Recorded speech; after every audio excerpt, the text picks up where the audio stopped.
Hello friends, welcome to home makers Pavul. நம்ம ஆடி பிறந்ததுலேருந்தே ஒவ்வொரு வாரமும் ஆடி வெள்ளி ஸ்பெஷலாக ஏதாவது ஒரு ரெசிபி பார்த்துட்டு தான் இருக்கிறோம். நம்ம இன்றைக்கி பார்க்க போகிறது பாசிப்பருப்பையும் ஜவ்வரிசியும் சேர்த்து ஒரு பாயாசம் ரெசிபி தான் பார்க்க போகிறோம். வாங்க எப்படி செய்கிறதுன்றதை வீடியோக்குள்ளே போய் பார்க்கலாம். இதுக்கு ஒரு கப்பு பாசிப்பருப்பை நல்லா அலசிட்டு இந்த மாதிரி வடிகட்டி எடுத்து வச்சுருக்கேன். அதை நீங்கள் ப்ரெஷர் பேன்லேயோ இல்லை எதில் வேக வைக்க போகிறீங்களோ அதில் சேர்த்து கொஞ்சமாக நெய் சேர்த்து நல்லா வறுத்துக்கோங்க. ரொம்ப செவக்க வறுக்க வேண்டாம், கொஞ்சம் அந்த வாசம் வர அளவுக்கு நீங்கள் வறுத்தா போதும். அந்த ஸ்டேஜில் நம்ம வறுத்துட்டு அடுத்து இதில் தண்ணியை சேர்த்து நம்ம குக்கர்லேயே நான் பண்ணுறதுனால நான் குக்கர்லேயே விசில் விட்டு ஒரு 4 விசில் விட்டு வேக வச்சுக்க போகிறேன். இப்போ இந்த வெந்தது எப்படி இருக்கணும்னு பார்த்தீங்கன்னா, அந்த ஈரப்பதெல்லாம் போய் அந்த பூ மாதிரி மலர்ந்து இருக்கணும். அந்த ஸ்டேஜில் நீங்கள் பாசிப்பருப்பை வறுக்கிறத நிறுத்திடலாம், செவக்க வறுக்காதீங்க.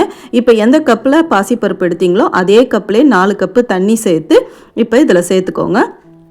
4 கப்பு தண்ணி சேர்த்துட்டு நீங்கள் ப்ரெஷர் பேனை மூடிட்டு நல்லா கலந்து விட்டுட்டு மூடிட்டு ஒரு 4 விசில் வச்சிங்கன்னா கரெக்டாக இருக்கும். லோ ஃப்ளேமில் வைக்க வேண்டாம், ஒரு மிதமான ஒரு ஃப்ளேமில் வச்சிங்கனாலே நல்லா வெந்து வந்துடும். இப்போ இது 4 விசில் வந்ததுக்கப்புறம் இது வெந்து இருக்கட்டும், நம்ம பார்க்கலாம். இதுக்கு நடுவில் ஒரு வாணலில் ஒரு அரை கப் அளவுக்கு நைலான் ஜவ்வரிசி எடுத்திருக்கேன் நான். நீங்கள் மாவு ஜவ்வரிசி எடுக்கிறதா இருந்தால் அப்படியே டைரெக்டாக அரை மணி நேரம் ஊற வச்சுட்டு இதில் அப்படியே நீங்கள் சேர்த்துக்கலாம். நைலான் ஜவ்வரிசியை வெறும் வாணலில் இந்த மாதிரி வறுத்திங்கன்னா லோ ஃப்ளேமில் பொரிஞ்சு வரும், வெள்ளையாக அது பொரிஞ்சு வரும். இந்த மாதிரி வறுத்து எடுத்த ஜவ்வரிசியை ஒரு ஓரம் எடுத்து வச்சுருங்க. வெந்த பாசிப்பருப்பில் இது அப்புறமா நம்ம சேர்த்துடலாம். இப்போ இது சரியாயிடுச்சு, இதை எடுத்து வச்சிடுறேன். இப்போ இன்னொரு பாத்திரத்தில் 1 கப்பு வெல்லம் எடுத்துக்கோங்க. இது ஸ்வீட் கரெக்டாக இருக்கும். அதுக்கு மூழ்கிற அளவுக்கு தண்ணி ஊற்றுனீங்கன்னா போதும். இது பாகுபாதெல்லாம் எதுவும் கிடையாது, வடிகட்டி அப்படியே நம்ம எடுத்துக்க போகிறோம். இப்போ இதை கொதிக்க விட்டு நம்ம ஃபில்டர் பண்ணி எடுத்து யூஸ் பண்ண போகிறோம். ஸோ இப்போ இது கொதிக்குது, எடுத்து வச்சிடலாம். இப்போ பேனை நம்ம திறந்து பார்க்கலாம். பாசிப்பருப்பு எந்த அளவுக்கு நமக்கு வெந்து வந்திருக்குன்னு பார்த்தீங்கன்னா, இந்த அளவுக்கு நமக்கு நல்லா வெந்து வந்திருக்கு. தண்ணியெல்லாம் இழுத்துட்டு நல்லா இந்த பாசிப்பருப்பு குழையவே வெந்து வந்திருக்கு. இப்போ இந்த ஸ்டேஜில் நம்ம வறுத்து வச்சிருக்கிற ஜவ்வரிசியை இதில் சேர்த்துருங்க. சேர்த்துட்டு தேவையான அளவுக்கு தண்ணி ஊற்றிக்கோங்க. ஜவ்வரிசி வறுத்ததுனால ஒரு 3 நிமிஷம் தான் தேவைப்படும், நல்லா வெந்து வந்துடும். நல்லா இந்த மாதிரி கலந்து விட்டுட்டு லோ ஃப்ளேம்லேயே இதை நல்லா கொதிக்க விடுங்க. ஜவ்வரிசி வெந்ததுக்கப்புறம் உங்களுக்கு கண்ணாடி பதம் மாதிரி நல்லா தெரியும். உங்களுக்கு பார்த்தீங்கனாலே இப்போ பார்த்தீங்கன்னா நல்லா தெரியும். அந்த ஸ்டேஜில் இப்போ இது நல்லா வெந்துருச்சுன்னு அர்த்தம். இப்போ நம்ம கரைச்சி வச்சுருக்கிற வெள்ளைப்பாகை ஃபில்டர் பண்ணி இதில் நம்ம சேர்த்துக்கலாம். இப்போ இதில் நான் வெள்ளைப்பாகை சேர்த்துக்க போகிறேன். ஒரு ஃபில்டர், அதாவது வடிகட்டியை பயன்படுத்தி இந்த மாதிரி சேர்த்துக்கோங்க.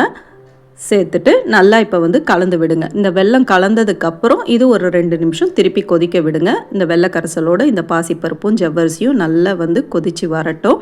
இந்த ஸ்டேஜில் நம்ம இதில் ஒரு அரை டீஸ்பூன் ஏலக்காய் பொடி சேர்த்துக்கலாம். அதையும் சேர்த்துட்டு இப்போ நான் சொன்ன மாதிரி ஒரு 2 நிமிஷம் கொதிக்க விடலாம். அந்த ஸ்டேஜில் நம்ம ஒரு 3லேருந்து 4 டேபிள் ஸ்பூன் அளவுக்கு தேங்காய் துருவி வச்சுருக்கேன். இதை நம்ம கெட்டியாக பால் எடுத்துகிட்டு வந்துடலாம். பாலை எடுத்துகிட்டு வந்துட்டு இந்த 2 நிமிஷம் கொதித்ததுக்கப்புறம் அந்த தேங்காய் பாலை இதில் சேர்த்துருங்க. சேர்த்துட்டு தேங்காய் பால் சேர்த்ததுக்கப்புறம் ரொம்ப நேரம் கொதிக்க தேவையில்ல, ஒரு 2 நிமிஷம் கொதிச்சா போதும். ரொம்ப ஹை ஃப்ளேமில் வச்சு கொதிக்க விடாதீங்க. தேங்காய் பால் சேர்க்கும் பொழுதும் ஸ்டவ்வை ஃபுல்லாக லோ பண்ணிவிட்டு அப்புறமா சேர்த்துக்கோங்க. இப்போ கொஞ்சமாக முந்திரியை நெய்யில் வறுத்து அதையும் நான் இப்போ சேர்த்துக்கிறேன். உங்களுக்கு விருப்பம் இருந்தால் நீங்கள் காஞ்ச திராட்சை கூட சேர்த்துக்கலாம். அவ்வளோதான், நம்மளுக்கு பாசிப்பருப்பு ஜவ்வரிசி பாயாசம் சூப்பராக ரெடி ஆகிடுச்சு.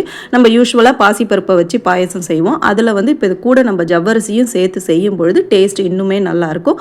இந்த ஆடி வெள்ளிக்கு நீங்கள் எல்லோரும் இதை செஞ்சு பார்த்துட்டு எப்படி வந்ததுன்னு கமெண்ட் செக்ஷனில் ஃபீட்பேக் சொல்லுங்கள். நம்ம சேனலை சப்ஸ்கிரைப் பண்ணிவிட்டு பெல் ஐக்கானையும் தட்டி விடுங்க. அடுத்த ரெசிபியில் சீக்கிரமே சந்திப்போம். தேங்க்யூ.